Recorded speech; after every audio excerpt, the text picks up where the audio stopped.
Good morning, students. Today we are going to see lesson number 8, Civil Disobedience Movement. In that, we are going to see the Dandi March, then how the Civil Disobedience Movement was going on. After the resolution of complete independence was passed in Lahore section, Mahatma Gandhi decided to launch the civil disobedience movement. Before beginning of this movement, Gandhiji put up various demands in front of the British government. One of the important demand was to cancel the salt tax and monopoly of British government for manufacture of salt. But because the demand of Gandhiji were rejected by the government, he decided to launch the Satyagraha all over the India by breaking the Salt Act. Salt is an important ingredient in the food of common people. You know that. Hence, it was unjust to impose tax on an essential commodity like salt. Therefore, Gandhiji started the Salt Satyagraha. Salt Satyagraha was symbolic. The extensive objective behind it was to break the oppressive and unjust laws of British government through peace and Satyagraha. Gandhiji chose Dandi, a seashore in Gujarat, to begin the Salt Satyagraha.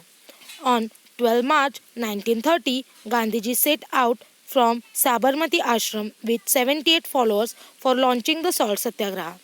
A distance of approximately 385 km was covered on the foot, and Gandhiji delivered speeches in the villages on the way.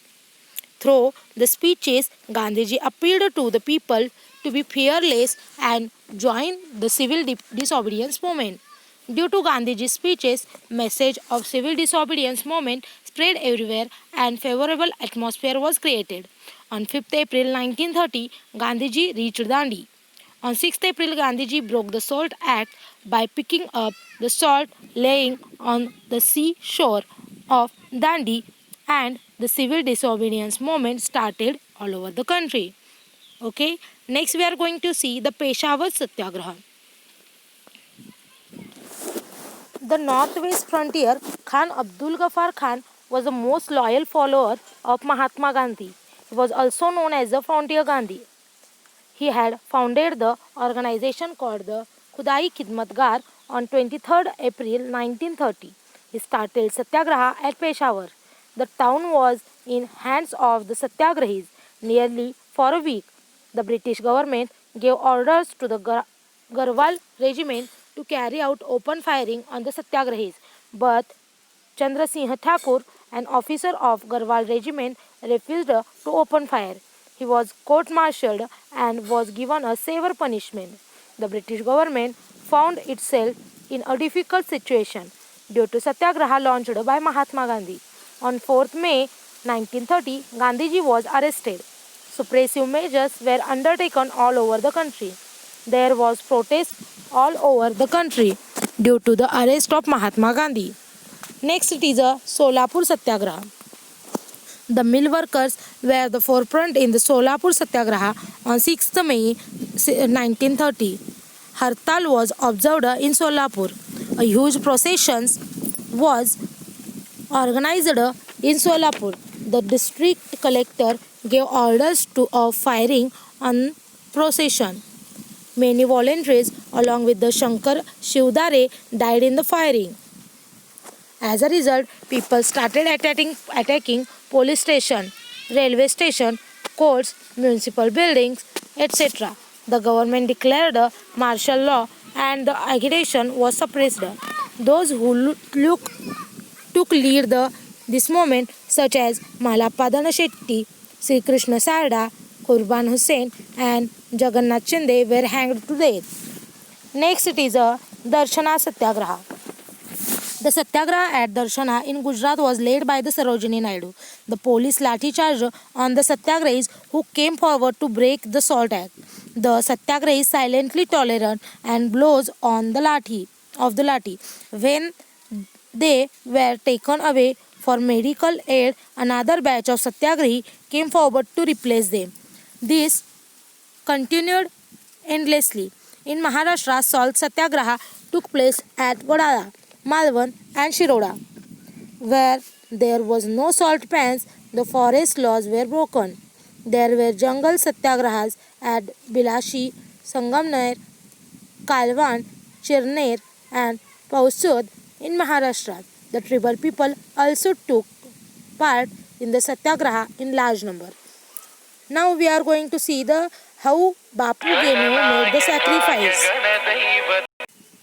How Bapu Genu made the sacrifice. In Mumbai, there was agitation against the foreign goods. The vehicles transporting foreign goods were obstructed. Bapu Genu said a mill worker from Mumbai was in a forefront in this moment. A truck carrying foreign goods, safeguarded by the police, came in front of Babu Genu. A truck carrying foreign goods, safeguarded by the police, came in front of Bobby Genu. To stop the truck, he lied down on the road. Police threatened him, but he did not move from his place. Finally, he was crushed under the truck. Babu Genu gained the martyrdom. This sacrifice of Bapu Genu gave inspiration to the national movement. Now we are going to see the Gandhi-Irvine Pact. What is the Gandhi-Irvine Pact? The British Prime Minister expressed his hope of participation in the Indian National Congress in the second roundtable conference.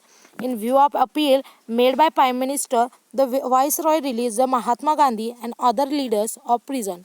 Thus, the conducive atmosphere was created for the Congress to discuss the issues of freely. A pact was signed between Mahatma Gandhi and Viceroy Irvine, which is known as Gandhi-Irvine Pact. According to this pact, the British government assured that the system of responsible government would be added in prospered Constitution of India. Constantly, Indian National Congress withdrew the civil disobedience movement and agreed to attend the Roundtable Conference.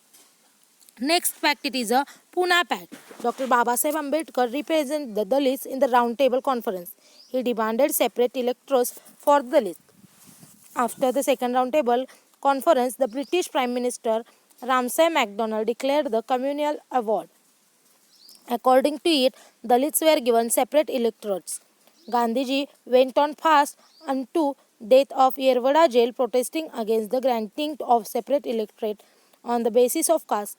The leaders of Indian National Congress requested Dr. Babasaheb Ambedkar to reconsider the demand of separate electors, keeping in mind the interest of nation. Dr. Ambedkar was ready to accept this request. In 1932, Mahatma Gandhi and Dr. Babasaheb Ambedkar signed the famous Pune Pact. According to this pact, separate electors for the Dalit was cancelled and provision for reserved seats are made. Now we are going to see the all three roundtable conference. First roundtable conference. Ramsay MacDonald was the chairman of the roundtable conference. Representative of England and India participated in the conference. This included Dr. Babasaheb Ambedkar, Sir Tej Bahadur Sapru, Barrister Jinad, etc. In the conference, there were discussion on various topics such as the responsible government at central level, establishment of federal state in India, etc. Representatives of different political parties in India and rulers of princely state participated in conference. However, the Indian National Congress did not participate in it. The Indian National Congress was a body that represented the country. Without its participation, the deliberation in roundtable conference were indeed meaningless. Now, next it is a second roundtable